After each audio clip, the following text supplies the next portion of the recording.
Welcome to the Short Pour Winos. Our short pours haven't been so short lately, No. but we're going to do our best today. So, are you ready to stay focused, Trish? Sure. Yeah. Uh huh. With that in mind, let's get straight to our wine then. Jules, what did you think, or what did you drink, and what did you think during episode 8? So, I tried a white wine margarita and I liked it. I will say, I think I like a normal margarita on the rocks, of course, better. And also, my glass of wine separated from my margarita better.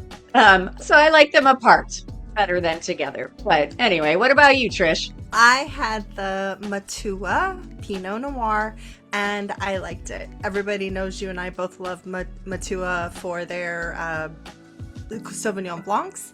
However, this was, I mean, it was good, but just something I wouldn't drink every day for a Pinot Noir. Okay. So on episode 8, we had a special guest, Keith Bogan of Wine and Dine Networking, to wrap up our series on community and building an HR family of your own. So before we get into what we discussed with Keith, why don't you give us your one big stat from that show, Trish? Absolutely. All right, so one of my favorites then, it is considered a fundamental human need that, when met, makes employees 3.5 times more likely to contribute to their fullest potential. Again, what are we talking about? That whole idea of belonging. Yeah, I think that that's a really important and significant stat because it really does show how important it is. We covered a lot of ground during our episode with Keith. As a little background for those of you who haven't caught the full episode yet, Keith created his own community when he started Wine and Dine in New York City. Or New Jersey, sorry. It's a fun story, so make sure you listen to the full episode when you can. But we're just going to recap a few of the things that we found either surprising or impactful or etc. So, Trish, what was one thing that surprised you from our conversation with Keith? I think how it started. Just the fact that it happened so organically, that it was nothing that was planned, that they just felt this need to connect. And then once they did it, still didn't even realize how impactful it was or it could be for others. So I think that was one of my favorite parts. And he talked about it was just 5 people the first night, and then 10, and then 20, and just when you think about how many countries and how many states that they're in now, it's so cool. It just shows that need for connection, that people really do want it.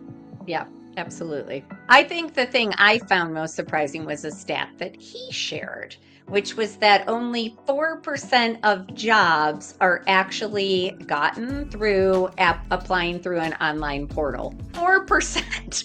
That's no, and we both got that so wrong. So and wrong. We thought we were going low. Yeah, yeah, yeah. So, and then in contrast, through connection and referral, it's 79%. So again, bringing back this is why community is so important, because if you have somebody to vouch for you, you are that much more likely to at least get an interview, get your foot in the door, and be able to show all the great things about yourself. So I thought that that was really fascinating. Okay, so we talked about the most surprising things. What did you think was the most impactful or funniest? You choose. I think it's the don't reinvent the wheel. I think that was probably what I found most impactful. It's a conversation that I have with people all the time. Why start over? Just borrow it and make it better. Borrow it and make it yours. And so it never occurred to me to do that with something like networking. But I think it was a pretty great takeaway that we all want a community. And so to be able to say, you know what, if it's not out there, I can create something for myself, and I bet it will resonate with others. So I thought that was a great takeaway. Yeah, I thought the funniest was that Keith did not know what the word networking actually meant. He thought, well, you'll have to listen to the episode to find out what he meant. And then I think, speaking of networking, that my biggest takeaway was that there are lots of different ways to network. There's lots of different organizations that have networking opportunities, and they all have a place. You just have to find the ones that work for you, and you can belong to multiple ones because if you use them correctly, they all complement each other. Oh, that's a great, I love that. That's a really good point. Yeah, yeah. So final thoughts. Let's wrap this up. We're getting close to our time limit here, so we're gonna All stay right. focused. So this is one that, Julie, you've mentioned so many times, and every time you say it, it just hits me.